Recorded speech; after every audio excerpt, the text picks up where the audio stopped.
Masechet Baba Mesia Daf Ayin. Amar Rav Anan Amar Shmuel. Ma'ot shel yatomim mutar lahalvotan beribit. Rav Anan says in the name of Shmuel that if someone is entrusted to take care of money that belongs to orphans, then one is allowed to lend that money out with interest, and the orphans will gain from that interest is permitted because they're orphans and you want to make sure that they are making money. Amar le Rav Nachman mishum diyatmeninu safina lehu isura yatme dachli delav didhu lezlu batar shibkaihu. However, when Rav Nachman heard that, Rav Anan said in the name of Shmuel, he said that makes no sense. Just because they're orphans, you can feed them prohibited money. They can violate prohibitions. I understand they're orphans; they can't just steal money, go against the Deoraita law. And he further adds a curse: any orphans who take what is not theirs will follow where their parents go. Will follow those who left them. Their parents who left them, they will go there also. Meaning these orphans will die too if they if people will take their money and use it to give loans with interest. So he is very against this. Amar le, emali izu gufado bada hechi hava. So Rav Nachman tells Rav Anan, tell me nevertheless the situation, the case that you witnessed, that you based your tradition on, because you must have gotten something wrong. There must be some misinterpretation, Rav Anan. Maybe you didn't hear Shmuel say these words exactly. Maybe you were generalizing from a case that you saw Shmuel judge, and then you made this rule, but you must have missed something.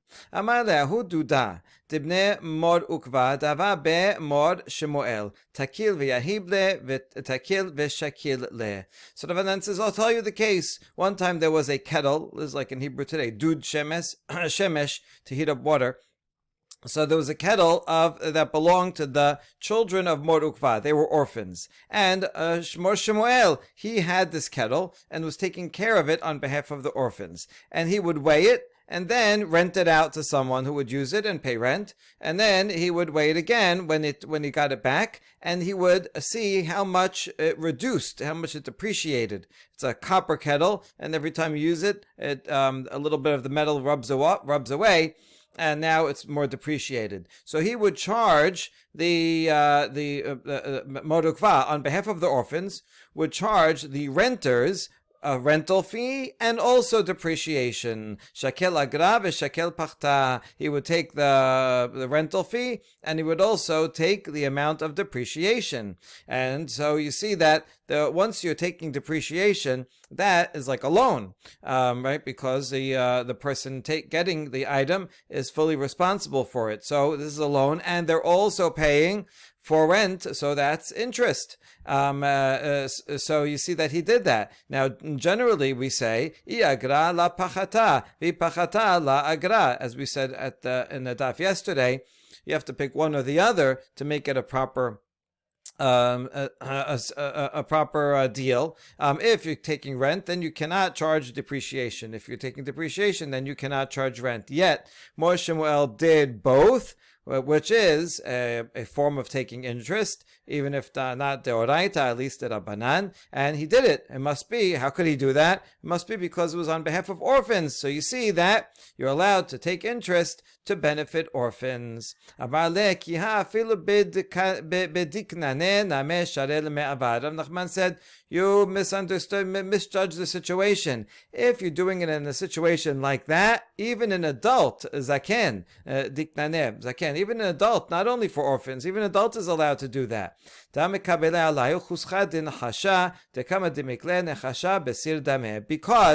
the owner otherwise is going to have to accept upon himself the depreciation of the copper. The more the copper is burnt, the more the value of the pot is diminished. And so since this is a very visible depreciation, look how he measured it. He weighed it and it actually is noticeably less copper each time. So because the diminishment is so noticeable, unlike another item, a shovel, right? It's not like you can weigh the shovel and it weighs less now or it's any worse now. It's just a wear and tear. But this is so noticeable that obviously the person using it should have to pay for that wear and tear in addition to the rent. It would be like if you wanted to rent out my printer, and so you use the printer and you use $10 worth of ink. So that's you're diminishing the actual item. So you pay for that diminishment, and you also pay for the rental. So that's not an exception just for orphans. That would be permitted for anyone. Amar Rabba bar Shila Amar Rav Chisda V'amri la Amar Rabba bar Yosef bar Chama Amar Rav Sheshat Ma'od shel Yatomim mutal avotan karob lesachar v'rachok lehefsed. So these sages say that one is permitted, if you're taking care of money of orphans, to lend out their money and make a situation, kind of a iska situation, where it will be mostly more likely beneficial for the orphan, and so it'll be more likely that they get a profit and less likely that they will take a loss. In general, if you're making an iska like that, I'm lending you money or an item, we have to structure in a way that the lender will not likely get more out of the deal, because that would be interest. So you have to structure it in such a way that the lender is more likely to lose. That would be generally true. However, for orphans, you can structure it such that there is some kind of interest being paid, and it's not 100%. You can't do a full deoraita interest, but you can set up a deal that it's likely that the orphans will gain. That's permitted. Tenora banan karob l'sachar v'rachok lefsed rasha, karob lefsed v'rachok l'sachar chasid, karob lazeh v'lazeh rachok mizeh u'mizeh, zohi midat kol adam. The Braita says, if one sets up a situation where you have an investor that's giving an item and the other person is using it and they're accepting some of the profit and some of the loss, if you set it up in such a way that the investor, the lender, is more likely to gain than to lose, then that investor is a rasha, because that's basically the same as interest. It may be indirect, using a loophole. It's not a straight out interest, but since he set it up in such a way that he has little loss and is most likely to gain, so he's gaining for lending out this money.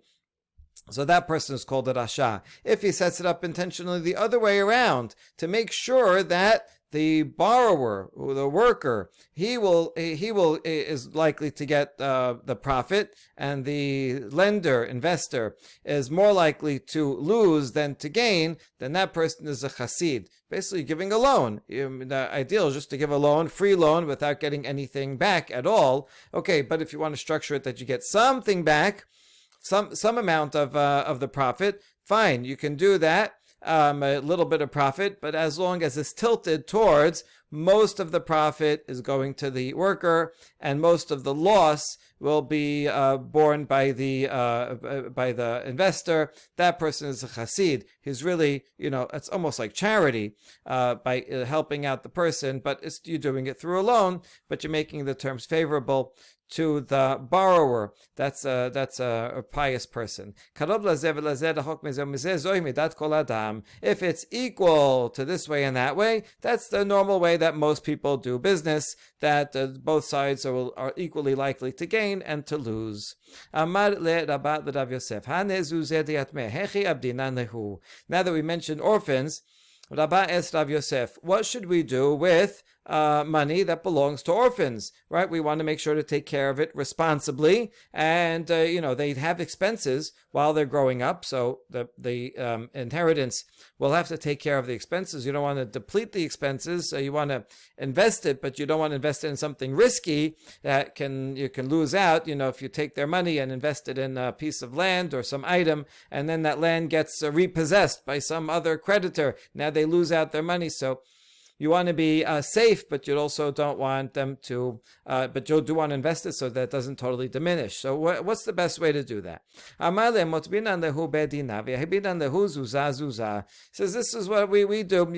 We set up a court, and the court will hold the money, and then the court will hand it out as they need it. You don't give it to them all at once. Whatever expenses come up, their food, their clothing, their education, whatever, so you pay the expenses. And that way, the money won't get lost. It's nice and safe. But Rabbah said, but then the principal is going to be depleted because they keep just giving out the money and they're not investing the money. So that's not a great way. So he says, okay, what do you do?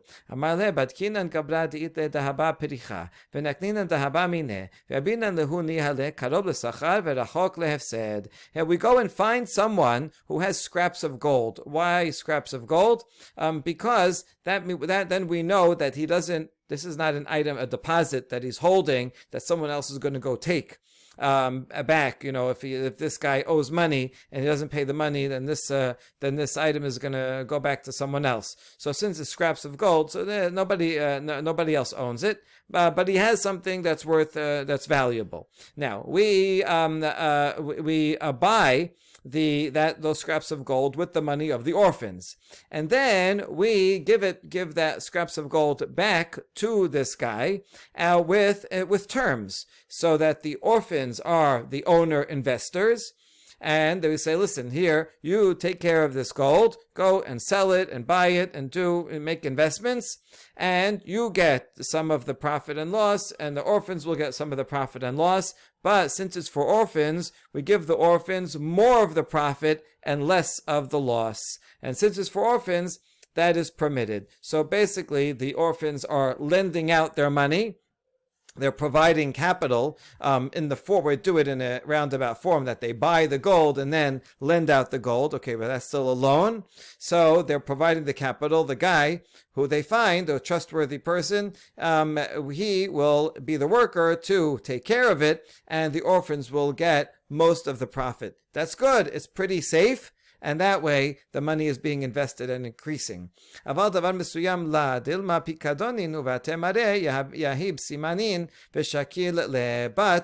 only want to find someone that has scraps of gold. If he has a nice golden bowl, then that's if it's a specific item, then we're not going to choose that, because maybe it's a deposit that he's just holding for someone else, and then once that person pays, so then he'll give the item back. So you don't want to use an item, but scraps of gold are not used as a deposit, and so then that's a safer bet. Amar Rav Ashe, tenach imashtakach gabra te'it le dahaba pericha. Rav Ashe says, fine, your solution works if you find a guy with lots of scraps of gold and he's a trustworthy person and is willing to do it. But what if you don't find such a person? So then you just leave it in a checking account and use it all up, and it's gone. Ela amar Rav Ashe, chazinan gabra dimshapu nichse umeheman v'shama dina deoraita v'la mekabel shamtad rabanan. So rather, Rav Ashe says, we go and look for someone who has property that's quiet, meaning he has property, has it for a long time, there's no claims against it, there's no liens, right? Nobody collected anything from him, so we can be fairly sure that his property that he has, he's going to keep and no one's going to repossess it. That's the worst thing. You don't want to use the orphan's money to buy a piece of land and then that land will get repossessed.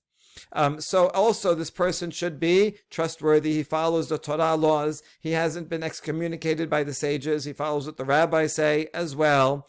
And we entrust him the money in court and we say, listen, they are going to be investors in your business and you're going to manage their money, use it, buy, sell, whatever you want to do. And then most of the profits will go to the orphans. You also keep some of the profits. The losses are shared in some way, but in a way that will benefit to make sure to benefit the orphans. And so you want to make sure that the orphans has good, safe investments, and that way their money won't be just depleted. Mishnah. En mekabelin son barzel mi'Yisrael mipnei shehu ribit, aval mekabelin son barzel minan nochrim. We saw this on the previous daf, that if somebody owns some property, they cannot lend it out as a guaranteed investment, guaranteed like iron. And sometimes people use sheep for this. So one cannot receive from a Jew an investment that's a guaranteed investment, such that all the loss is borne out by the receiver, and the owner receives half of the benefit. That's not allowed because this basically is a loan, since the receiver is taking all of the risk, all of the downside. That's the same as a loan, because a loan, anytime you borrow, you have to pay back no matter what happens. So that this is a loan, and he's also giving half of the profit, so the profit is therefore interest. This is not allowed. However, one can make such a business deal with a non-Jew, because you're allowed to give interest to non-Jews. You can also take interest from non-Jews. Now that we mentioned the law about regarding non-Jews and investments, we expand on that and say, yes, you can borrow money from a non-Jew and pay them interest, and you can also lend money to a non-Jew and collect interest. V'chen beger toshav, not only a nochri, someone from a foreign land, but also a non-Israelite that lives in Eretz Yisrael, not someone who converted to Judaism. Obviously, then they have to follow all halacha. But whether they live outside the land of Israel, inside the land of Israel, and they accept, even if they accept the Mishav Mitzvot B'nai Noach, interest is not one of them. Malvei Yisrael me'otav shenochri midat hanochri, aval lo midat Yisrael. A Jew can lend out the money of a non-Jew with interest to another Jew, as long as it's with the knowledge of the non-Jew, but not if it's with the knowledge of a Jew. What does that mean? Let's say you have a scenario where a Jew borrows $1,000 from a non-Jew and he's paying 10% interest. Okay, he has the money out for a while, a few weeks, a few months, and now he's done using it, and he's going to go and pay back the loan to the non-Jew. His other Jewish friend sees him and says, listen, I could use that money. How about we make a deal like this? You give me the money, that $1,000, and then I will pay you that 10% interest, and then you give it to the non-Jew, right? Just keep the line of credit open, and I'll pay you instead. That would be called Midat Yisrael, even though the money is going from the Jew eventually to the non-Jew, but is passing through the Jew. So that's kind of like, if you just look at these two Jews, this Jew gave the other Jew $1,000 and collecting 10% interest. So you're not allowed to do that. However, the Jew who was the borrower can say, listen, I'll introduce you to the non-Jew and you pay the interest directly to the non-Jew. In that case, the Jew is acting as a middleman. Right, and he's saying, he is connecting the non-Jew who had $1,000 and saying, listen, why don't I just give it to this guy and then he'll pay you interest. The Jew can facilitate that, but he cannot be the recipient of the interest. The tomorrow's daf will further elaborate on that. Now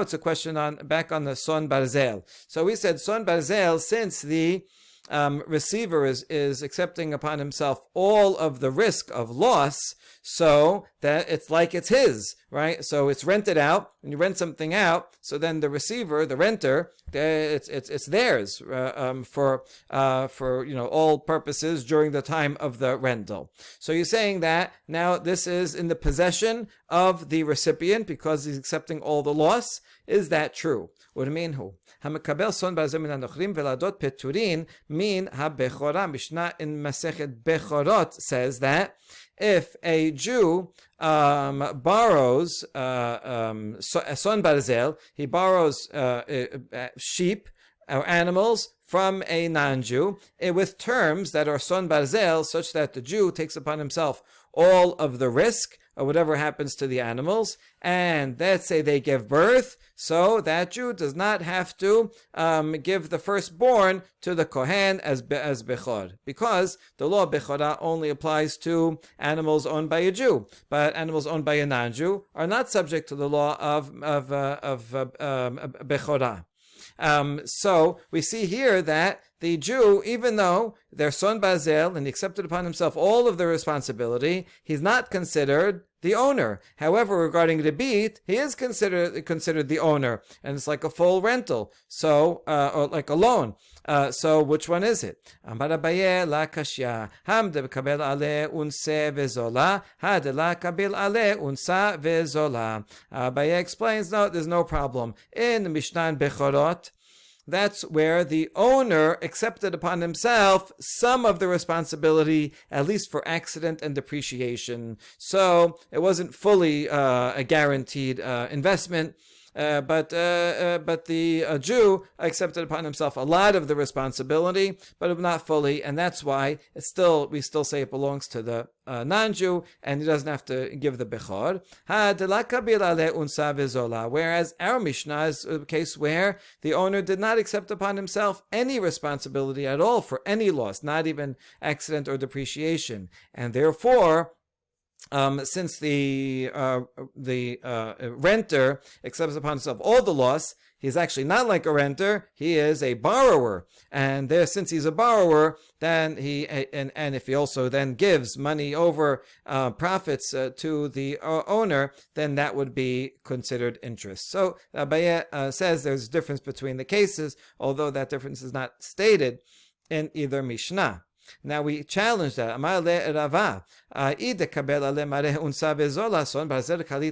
So I have two questions. First of all, if the owner accepted, it was what you said regarding Bechorot, if the owner accepted upon himself some of the risk for accident or depreciation, then do you call that a guaranteed investment? It's not a guaranteed investment. So it doesn't make sense, doesn't fit with the words. And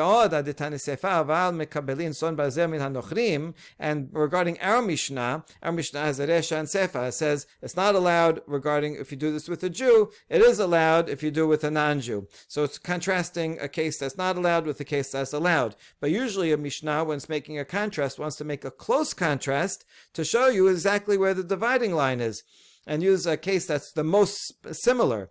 So here, instead of dividing between Jew and non-Jew, you could have a closer distinction. You can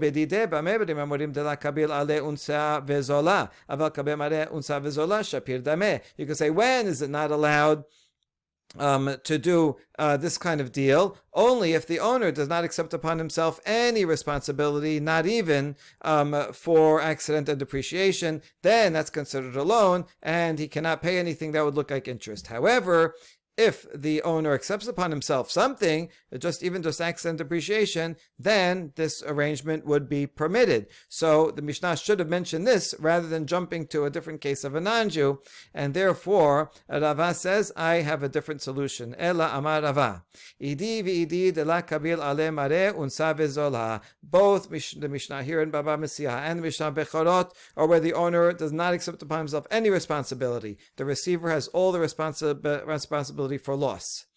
וגבי בכורות היינו טעם דבלדות פיטורין מן הבכורה כיוון דאי לה יהיב זוזה התנוכרי תפיס לה לבהמה. And regarding bechorot, the reason why the Jew who's taking care of them does not have to give bechor is because if he would not pay the money, right, the rental money, or that he owes, then the non-Jew would come and he would repossess the animals, and if he didn't find the animals, then he'd take the offspring. So you see, the hand of the non-Jew is in the middle of the deal. The non-Jew really has ultimately has ownership of it. Even though the Jew has full responsibility for loss, the fact is that if he doesn't pay the rent on time, then the non-Jew is going to come and take everything. The offspring, the parents and the offspring. So you see, he is the real owner. So therefore, for the law of Bechorah, we say, as long as the non-Jew has control over the situation, so then the Jew, who's taking care of the animals, does not have to give the firstborn to the Kohen. However, regarding interest, then that's a different category and different requirements. For the sake of interest, the fact that the receiver, the Jew, is fully responsible for any loss, that makes this like a loan, and therefore any payment that he's going to give is going to be a problem when he gives the profits, half of the profits. Well, then that's interest on a loan, and therefore is not permitted. And now we're going to go into the topic of lending money to non-Jews with interest. And we quote a pasuk in Mishleh that says someone who increases his wealth with neshech and tarbit, he increases because he charges people interest. His money, he will end up losing the money, and it will go to someone who has pity on the poor, meaning his money will be transferred to a charity fund, which is good, but this guy himself, who was trying to get rich, he will lose it. Now, my lechonen dalim. What does that mean? What does that mean? Who is this person that we're referring to that has pity on the poor? Amadav kigon shevod malka. Rav says, for example, King Shapur. He was the king of the Persian Sasanian Empire. When during the time of the Amoraim in Bavel. He was actually close with Shemuel, seems to be all around a relatively good guy. And he would confiscate money of certain people, maybe people who charged with interest, people who did bad business deals that he didn't like. He would confiscate their money, and he would use it to help out the poor in his kingdom. And so that's one example.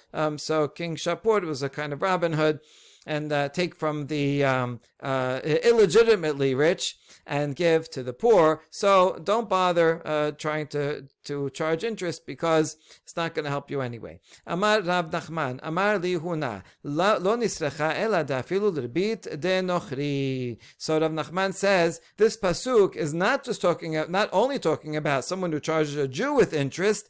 It's actually even referring to someone who charges a non-Jew interest. Even though the Torah says that you can't charge interest from a Jew, but from another Israelite, but you can charge interest from a non-Jew. So technically it's permitted, but this pasuk in Mishleh is saying it's not a good idea. Even if it's permitted, your money will be confiscated, and it's not going to help you. Rav Nachman, la nochri tashich.